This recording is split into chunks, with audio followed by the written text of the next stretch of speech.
Alors ça, il faut que je vous le raconte quand même. Ça allait pas, vous voyez, ça allait pas l'autre jour. J'avais une moitié de déprime, une autre de flemme. La troisième moitié, c'était de l'agacement, parce qu'il y a un pot de colle qui me saoule en ce moment, voilà. Alors voilà, pour me vider la tête, je me suis vautré devant la télé. Voilà. Il faut dire qu'à la maison, je ne l'ai pas, la télé. Alors du coup, quand je la regarde à l'hôtel ou chez mes parents, je manque d'endurance. Vous voyez, au bout de 20 minutes, j'ai la tête vide. Voilà. Alors, dans certains cas, ça fait du bien quand même. Ça fait du bien. Et alors là, c'était les Jeux Olympiques.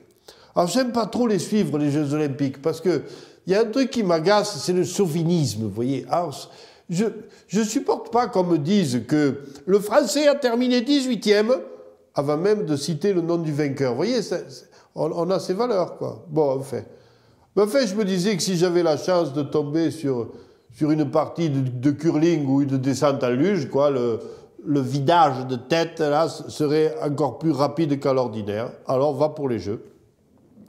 Et j'en étais là, c'est vous dire si j'étais joyeux, hein, j'en étais là quand j'entends distinctement dans le poste « Et elle est à Lavelanet ».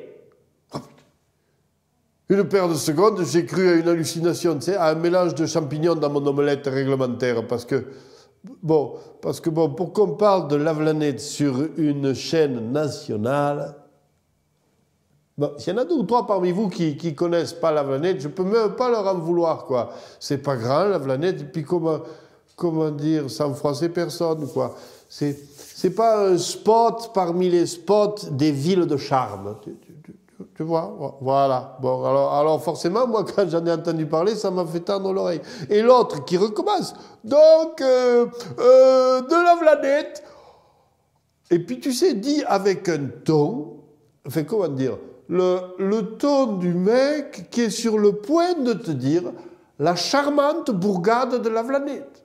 Hein, tu vois, en somme, le ton du mec qui a jamais mis un pied à Lavelanet, quoi. C'est en gros, hein, voilà. Et puis à ce moment-là, il y a eu un gros plan sur une jeune fille casquée, là, avec des lunettes de mouche martienne.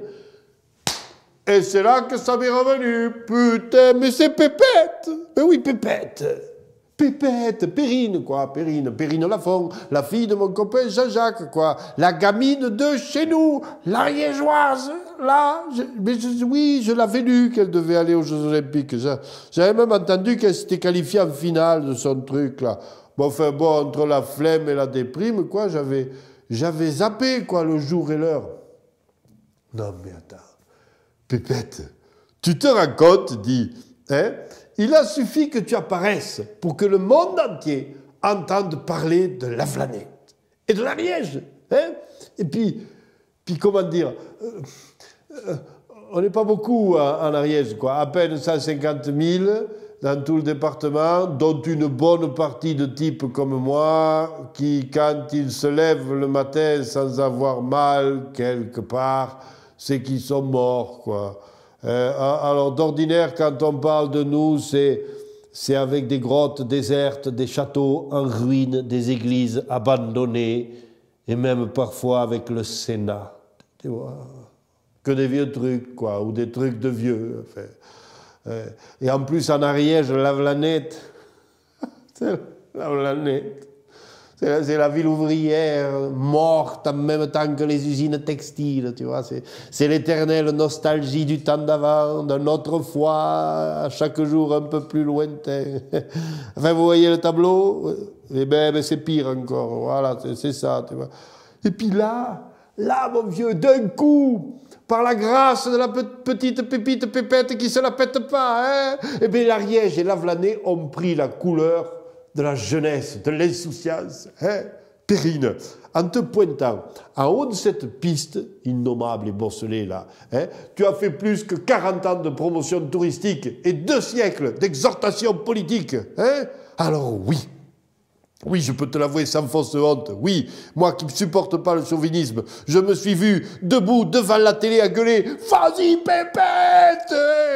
Et puis à rêver d'un destin en or, bien sûr, bon. Oui, ben il paraît que t'as pas gagné, que ça t'a fait pleurer, hein, de ne pas être plus près du podium. Mais tu sais, Perrine, nous, au fond, on s'en fout de ça. Hein? Le simple fait que tu y sois allé là-bas, hein, en haut de cette piste, eh ben, c'est de l'air frais dans nos poumons, quoi. Tu sais quoi, gamine? En 2 descentes et 3 éclats de rire, tu nous as flanqué un beau coup de pied au cul. Tu nous as rappelé qu'on pouvait vivre en Ariège et avoir 15 ans, qu'on pouvait être de Lavelanet et avoir de l'ambition. Voilà. Alors quand la neige aura fondu, hein, et que la déprime et la flemme s'en reviendront, il va falloir qu'on s'en souvienne de ça. Et il faudra qu'on se bouge et qu'on aille s'exploser les rotules sur la piste bosselée de la vie, oui. Hein? Et ça sera déjà bien beau si on termine 14e. Hein? Mais au moins on aura aussi essayé, quoi. Et je propose qu'on appelle ça l'effet pépette. Et rien que pour ça, Perrine, tu vois, rien que pour ça, tu resteras toujours pour nous une fille en or.